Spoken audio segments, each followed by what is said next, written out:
Hello everyone, this is Dr. Saib Singh. Welcome to my channel Guidental. So the subject for today's video is going to be pharmacology. This is the second part of the subject. Whatever topics I'll be mentioning in my videos are also available on my blog by the name of Guidental, the link for which is given in the description. Starting with diuretics. In diuretics, you need to know about the classification of diuretics in detail. Furosemide, thiazide, potassium sparing diuretics, osmotic diuretics, and acetazolamide. You need to know the mechanism of action along with diagrams. The diagrams are very important. They will fetch you more marks and they will save your time in the exams also. The adverse effects and uses of all the drugs which I mentioned. Next topic is hormones. In hormones, you need to know about insulin, the mechanism of action, preparations, reactions to insulin, insulin resistance, actions of insulin that produce hypoglycemia, oral hypoglycemic drugs. You need to know the classification, sulfonylureas, bisbiguanides, thiazolidine diones, acarbose, DPP4 inhibitors in detail.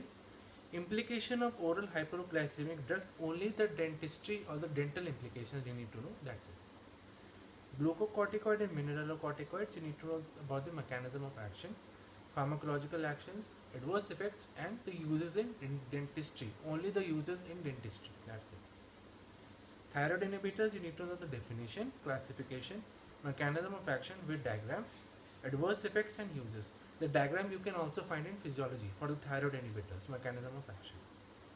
Vitamin D, you need to know only the pharmacological actions and uses, because the recommended daily allowance and rest of the things have been taught to you in biochemistry in first year. So in pharmacology, you just need to know about the pharmacological actions and uses of vitamin D. Bisphosphonates, you need to know the classification, mechanism of action and uses. Next unit is the drugs affecting blood. In this, you need to know about the definition of hematinics, oral and parenteral iron preparations and their uses. Vitamin B12, you need to know only the metabolic functions and uses. Vitamin K, only its forms. Local hemostatics or styptics in detail. Anticoagulants, the classification, actions and adverse effects of heparin. Only the indications of low molecular weight heparins. LMWH is the short form for this. It might be asked as only LMWH in your exams, so you need to know what they are talking about. Then only the name of heparin antagonist, that is protamine sulfate, as you all know. So that you need to know for an MCQ or a Viva. They might ask you that. Oral anticoagulants, you need to know about in detail about the concept of INR, that is international normalized ratio. Then any 4 to 5 drug interactions of oral anticoagulants and the uses of oral anticoagulants. Oral anticoagulants, the main short note which is asked is INR. So INR is very important. It will serve you throughout in your dental practice also. So that you need to know in detail.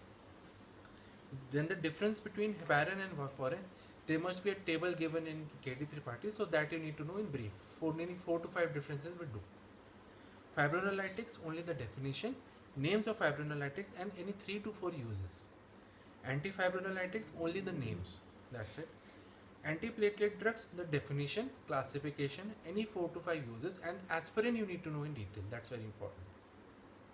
Then HMG, coenzyme A reductase inhibitors, that is the statins or the anti-cholesterol drugs, only the names you need to know, that's it. Next bigger unit is gastrointestinal system or GIT.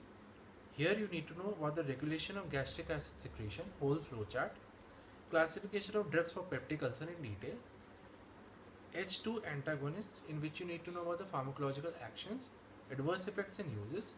Proton pump inhibitors, you need to know about omeprazole as a prototype drug in detail.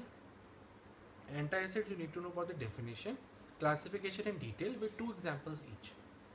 Antiemetics, you need to know the classification, neuroleptics and prochlorperazine in detail. Prokinetic drugs, you just need to know the definition, what they are, why are they called prokinetic drugs, only that you need to know, that's it. The next big unit is drugs for bronchial asthma.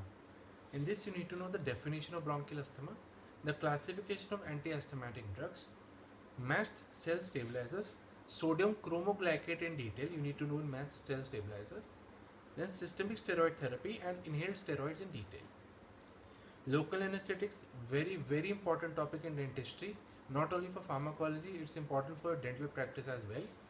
In this, you need to know the classification in detail, chemistry and mechanism of action of LA in detail along with diagrams, reasons for LA not being effective in an infected tooth, that you need to know, and the uses and techniques of LA in detail. So LA is 99% asked as a long question in your pharmacology, so that you need to know in detail.